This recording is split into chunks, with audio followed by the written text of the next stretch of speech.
So the scientific method requires us to do some research on the front end to develop our ideas and to research ideas to see which ones are most important. So we set up what we call the digital laboratory.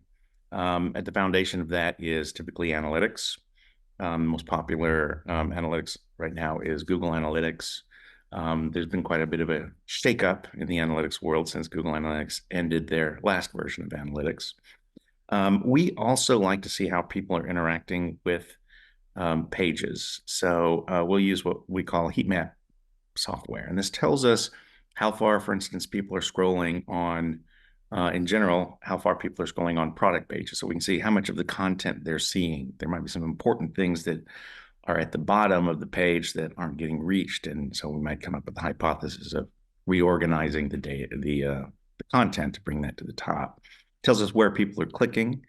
And it also tracks their mouse moves. So it's somewhat of a metaphor for where they're looking. And so we can see what parts of the page are getting attention and which aren't. More extreme version of this is online eye tracking, where we actually can track the eyes of people that are tracking, that are viewing the page, typically from panels. Beyond that, we want to make sure that the analytics doesn't have blind spots. We really do want to know, it's very common, for instance, on a product page to have tabs that have the description, the product specifications, videos, perhaps. We want to know if people are clicking on those to see if they're interested, if large groups of them are interested in some of those other tabs. So we want to make sure that those sorts of events are instrumented. And then, of course, an A/B testing tool, which allows us to collect the best data that we can. We end up with a lot of ideas. We do research to figure out which ones just need to be fixed, which ones aren't an issue.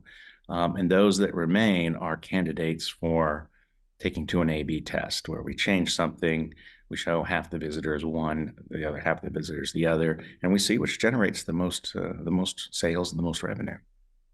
Mm-hmm. Can you give me some example? You don't need to call the name, the brand, but just an example from projects you have been through and what kind of results came out of it.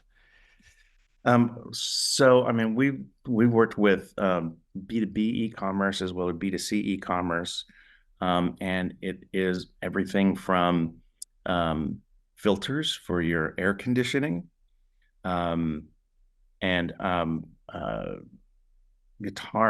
people who build guitars and sell guitars. They're looking for parts and kits.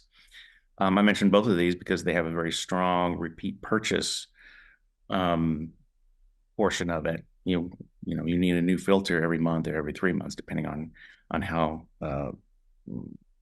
diligent you are in taking care of your HVAC. And being in Texas, we want to make sure that AC is running, so we want to replace those every month.